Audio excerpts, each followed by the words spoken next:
It's an easy fix. What we need to do now is just to recalibrate the machine, and we'll jump onto Cricut Design Space and I'll show you how. I was printing and sticking the labels onto my boxes for my art displays when I noticed, oh no, the border on one side is wider than the other. So can you see? Yeah, this side is wider than that side, and they should be even to make like an instant photo kind of thing going on. Hi, I'm Alan and I run a handmade business making kids art and photo displays that I sell online. And as part of that, I make the labels that go onto the boxes. Cricut recently rolled out an update on their software.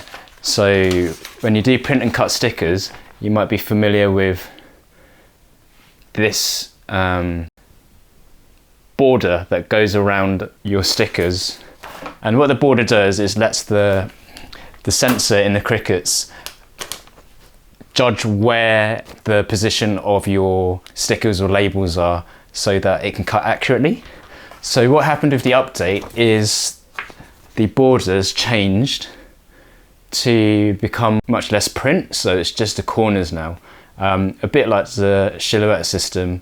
And I suppose it does save a lot of toner or ink because you don't need, the sensor doesn't read round the whole rectangle, so it doesn't need a complete black rectangle on the sheet. It's an easy fix. What we need to do now is just to recalibrate the machine, and we'll jump onto Cricut Design Space and I'll show you how. Click on the top left home menu and choose calibration. Next, click print then cut. Choose your printer from the drop-down menu, and then click on print. Next you can click on continue. Once you've printed out your calibration sheet, just stick it onto a light grip mat like this, and then we're ready to calibrate the machine. In Design Space, choose your machine and then it will instruct you to load your mat.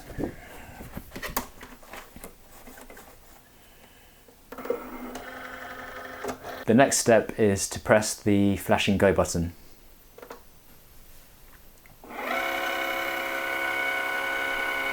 So once the Cricut's made the first cut, which is around this square here, Design Space will ask you to check it and make sure, and let it know if the line touches the black square all the way. And you can see here that the cut is offset. So I will choose to do a basic calibration.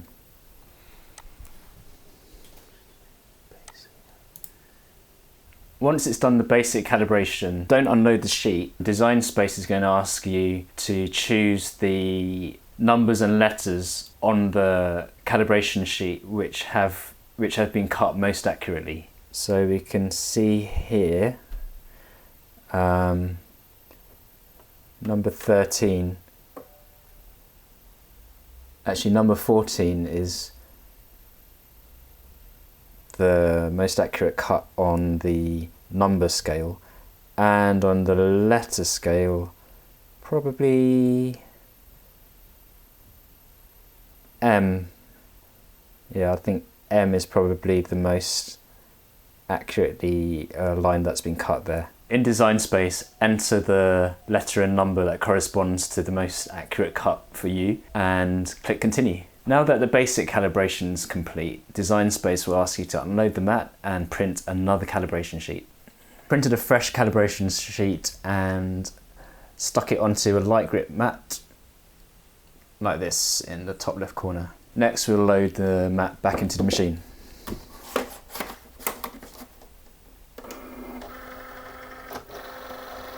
Once that's done, press the flashing go button.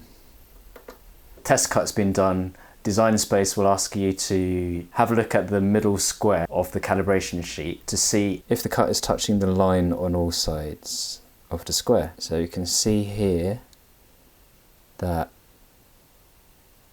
the cut line is indeed pretty much in the middle of the black square there. You can click in Design Space to proceed with the fine calibration. And then again, without unloading the mat, Design Space will ask you to choose the top number line and the side letter line. Without unloading the mat, next design space will ask you to check the middle rectangle and see if the cut is accurate and touching all sides of the rectangle. Next design space will ask you if you're satisfied with the cut.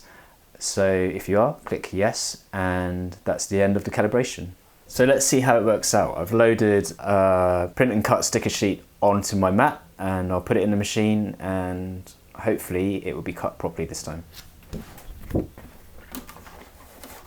So hopefully you'll be able to see that it's a much more even border around the logo. So if your print and cut stickers are a bit off, give recalibration a go, and hopefully that will solve your accuracy problems as it has here. So I stuck a label cut after the recalibration onto a box, and then as you can see, the border is much more even around the edge, as it should be. So if you found this video helpful, do consider giving a like and subscribe. It lets me know if this kind of stuff is helpful. And that's all for now. I look forward to seeing you in the next video.